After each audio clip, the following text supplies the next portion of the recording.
यावत् जीवेत् सुखम जीवेत् ऋणं कृत्वा घृतं पिबेत् भस्मीभूतस्य देहस्य पुनर्जन्म न विन्दति इति चार्वाक। पुनरपि जन्मं पुनरपि मरणं पुनरपि जननी जठरे शयनम। यह संसार दुखालय है। भगवान बुद्ध, आदि शंकराचार्य, भगवान महावीर। तो हम कम से कम चिंतनमयी प्रज्ञा के स्तर पर, श्रुतमयी प्रज्ञा के स्तर पर इस बात को मानते हैं या नहीं कि बार बार जन्म और बार बार मरण हमारा होता है। क्या अभी भी हम चार्वाक के यावत जिखेत जीवेत सुखम जीवेत वाले सिद्धांत पर है? साधक को यह चेक करना होगा। कम से कम पुनरपि जन्मम पुनरपि मरणम अनुमान सत्य तो भी है क्या नहीं है, यह साधक को देखना होगा। कि अभी भी हम यह मानते हैं कि ये जन्म आ गया, इसके बाद जन्म नहीं है, इसके पूर्व में भी नहीं था, इस बात को तो नहीं ना आप मानते। कम से कम गुरुदेव ने जो हमें सम्मा दिट्ठी दी है, सम्मा संकल्पो दिए हैं, उसके आधार पर हम यहाँ तक तो सीख गए हैं। और जब भारतीय परंपरा में पल रहे हैं तो पुनर्जन्म को हम मानते हैं। वैसे ही आगे चलकर यह भी मान लेंगे, जो भी घट रहा है हमारे लिए इस वक्त या आगे, वह भूतकाल की ही संतान है, हमारे इतिहास की ही संतान है। इस वक्त भी ध्यान द्वारा या अनेक बार व्यवहारिक उदाहरण में भी हमें दिखता होगा कि कुछ कर्म जो हमने इसी जन्म में पूर्व में किए हैं, उसके फलस्वरूप कुछ उदीरणाएँ, कुछ घटनाएँ उस प्रकार की घट रही है जो कभी सोची समझी नहीं गई। कोई रैशनल को भी नहीं वहाँ घटना हमारे पट रही है, लॉजिक में भी नहीं बैठती, पर वह एकदम घट जाती है सामने, जो अनुमान भी नहीं की, जिसकी एक परसेंट भी शक्यता नहीं थी। वैसी घटना लाभ की हो, हानि की हो, मान की, अपमान की या आश्चर्यजनक वैसी घटना घट जाती है। और साधक हैं तो उसका डेफिनेट हमें पूर्व परिप्रेक्ष्य दिख जाता है कि अरे शायद मैंने यह कर्म किया था, इसका फलस्वरूप यह घटना सामने आ रही है। इस प्रकार जैसे गुरुदेव का हमने उदाहरण लिया ना, कितने मैत्री से, करुणा से वह पेड़ पौधों को भी मैत्री देते थे, उनका सिंचन करते थे, उनकी परवरिश करते थे। और किसी पेड़ पौधे को भी वहाँ देखते थे कि उस पर कोई न कोई साधक, तपस्वी, भिक्खु तपस्या कर रहा है। ऐसा वे मानते नहीं थे, उनको वह दिखता भी था। ऐसा उनके आचरण से और उनकी मैत्री देने से पता लगता है। मैंने तो एक दो बार गुरुदेव की धम्मगिरी के छत पर, जो मुख्य 1 नंबर का धम्मा हॉल है और गुरुदेव का निवास है, उसे जोड़ने वाली एक पुलिया भी बनाई हुई है ऊपर से, फर्स्ट फ्लोर से, जिससे गुरुदेव आया जाया करते थे ध्यान करने के लिए। ऊपर के शून्यागार में, मुख्य शून्यागार में बैठकर ध्यान करते थे गुरुदेव माता जी। तो ऊपर के छत पर भी गुरुदेव ने जब मैत्री का सत्र लेते थे, ध्यान का सत्र लेते थे, पर्टिकुलरली सुबह के वक्त, मैंने तो ऐसा सुना है कि पूर्णिमा के दिन कोजागिरी हो या भगवान बुद्ध की पूर्णिमा हो, बुद्ध पूर्णिमा हो, उस दिन रात में भी गुरुदेव वहाँ पर ध्यान के सत्र लेते थे।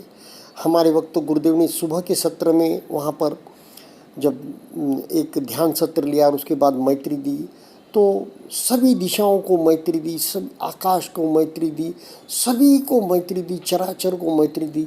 तो ऐसा फील हो रहा था कि सचमुच अनेक आत्माएं कहूँ या अनेक दृश्य अदृश्य प्राणी वहाँ उपस्थित है शायद, और वे गुरुदेव की मैत्री ग्रहण कर रहे हैं।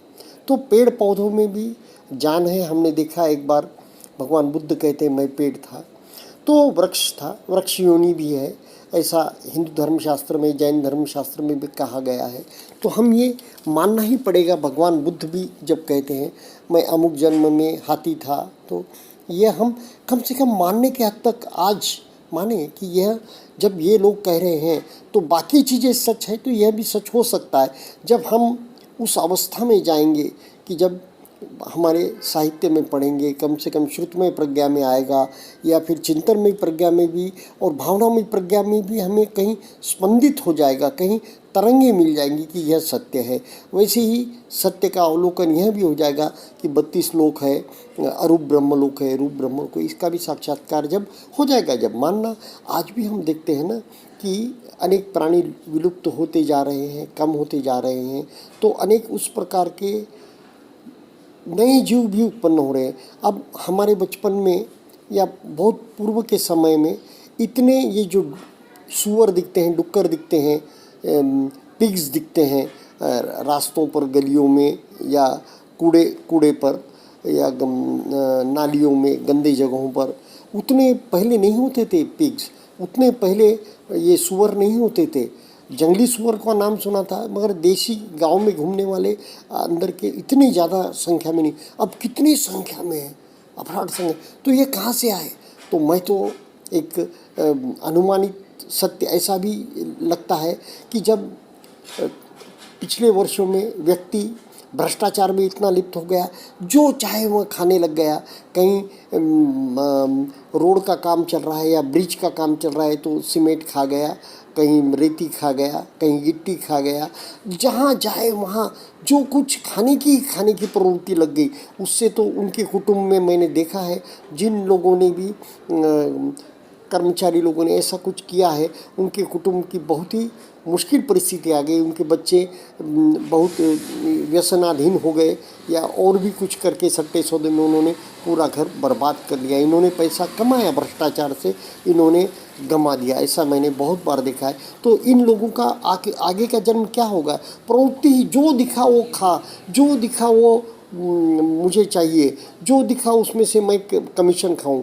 तो ऐसा भ्रष्टाचार करने से क्या योनि मिलेगी? सूअर की, डुक्कर की ही मिल सकती है, और क्या हो सकता है? किसके लिए खा रहे हैं? जो जिनके लिए आप खा रहे हैं, वाल्या कोड़ी की, हमें वाल्मीकि ऋषि की कथा मालूम है, तो घर के लोग बोलते भाई हमको मालूम नहीं, तुम कमा के ला रहे हो, हमको क्या करने का है, कैसा कमा के ला रहे हो, उस पाप में हम सहभागी नहीं होंगे। तो एक बात निकली, इसलिए मैं बता रहा हूँ। मेरा ये अनुमानित या ऐसा मुझे दिखता है कि उन लोगों को फिर अगर उन लोगों के संग्रह के अनुसार अंतिम समय में भी उनका क्या क्षण आता होगा, मैं ये ले लूँ, मेरा ये रह गया, मेरा वो रह गया, मैंने ये कर दिया, तो फिर अगली योनि कैसी आएगी? डुक्कर, सूअर की आएगी, और क्या होगा? चल छोड़ो, ये विषय नहीं है अपना। साधना और विपश्यना की बात कर रहे हैं, तो ऐसी बातें भी मन में नहीं आना चाहिए। मित्रों, और एक बात आती है कि क्या आप यह भी जानते हैं कि हम अब हमारा कंप्लेनिंग नेचर कम हो गया होगा? किसी व्यक्ति के प्रति, मौसम के प्रति हम क्या कंप्लेन आज भी करते हैं? आज भी हमारा मन उद्विग्न हो जाता है कि कितनी गर्मी आ रही है, कितनी धूप पड़ रही है, कितनी बारिश हो रही है, कैसा मौसम है, लोग ऐसे क्यों हैं, वो वैसा क्यों है? ऐसा तो नहीं होता ना। साधक के जीवन में ये चीज़ें कम हो जानी चाहिए, या निकल भी जानी चाहिए। कंप्लेनिंग नेचर साधक का जाते रहता है, उसका कंप्लेनिंग नेचर रहता ही नहीं। और दूसरी बात, साधना की याद भी आनी चाहिए। मैं जब चलता हूँ ना, एकदम चलने लग गया है कि एकदम मन जो है सो एकाग्र होकर नासिका के नीचे, ऊपर वाले होठ के ऊपर स्थिर होकर, आधा कुछ मन स्थिर है, कुछ मन बाहर के बातें भी जान रहा है। चल रहा हूँ जब, वॉकिंग कर रहा हूँ जब, तो देखता हूँ वहाँ संवेदना हो रही है, वहाँ कुछ स्थान की जानकारी हो रही है बस। और फिर चल रहा हूँ, देख रहा हूँ, सब कर रहा हूँ। बाकी काम के समय नहीं। जब शाम के समय वॉकिंग कर रहा हूँ या कभी भी एक्सरसाइज कर रहा हूँ, कुछ योगासन कर रहा हूँ, तो जब भी ध्यान में आ जाता है।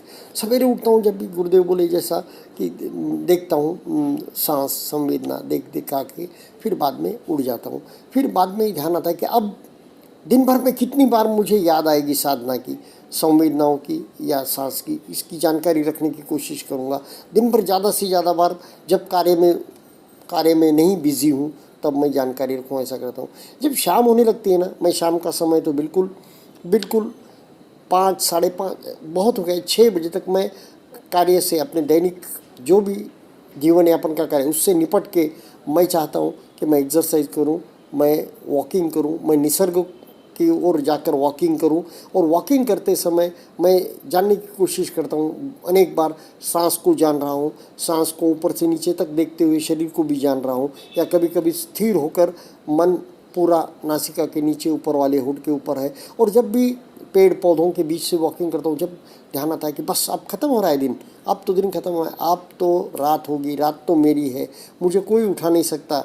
जब समझो भोजन, शाम के थोड़ा सा भोजन लेकर उसके उपरांत थोड़ा सा वॉकिंग करके कुछ काम रहा तो दैनिक वो भी निपटा देने का, और उसके बाद तो पूरा समय मेरा है, मैं कब तक भी बैठ सकता हूँ। और गुरुदेव कहते हैं ना, नींद आई तो आई, नहीं आई तो नहीं आई, तो पूरी रात मेरी देखूँगा। अब आज तो इस बार पूरा कार्य दिन बहुत अच्छा गया है, तो अब रात को मैं जितनी देर हो सके ध्यान करूँगा। इस प्रकार मन में तरंगे उठते हैं, जब तक कर सकता हूँ कर लेता हूँ, नहीं तो फिर सो गए गहरी नींद में, अनित्य अनित्य ऊपर से नीचे तक, नीचे से ऊपर तक देखते हुए, तो अवलोकन करते हुए शरीर का, मन का, या फिर ध्यान करते हुए, तो इस प्रकार का दिन जाता है।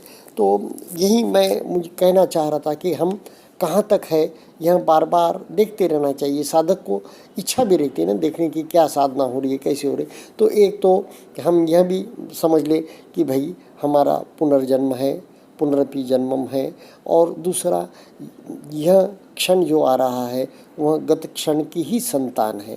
तो पुनर्जन्म है, और जो भी हमने बोया है वही हम काट रहे हैं।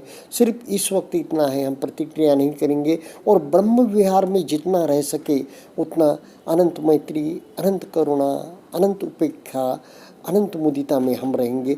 और चौथा, हम बिल्कुल कंप्लेन नहीं करेंगे किसी भी चीज़ की। कंप्लेन से क्या हो जाता है, हमारा मन उद्विग्न हो जाता है। हम जहाँ भी जाएंगे तो हम पूरा, कहीं बैठे हैं तो टेबल चेंज कर देंगे।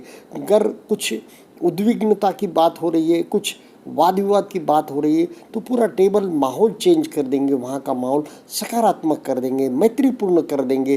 क्रिटिसिज्म नहीं, किसी भी उलझन का उसका आंसर, उसका उत्तर, उस उलझन की समस्या का अंत कैसे होगा यह देखेंगे।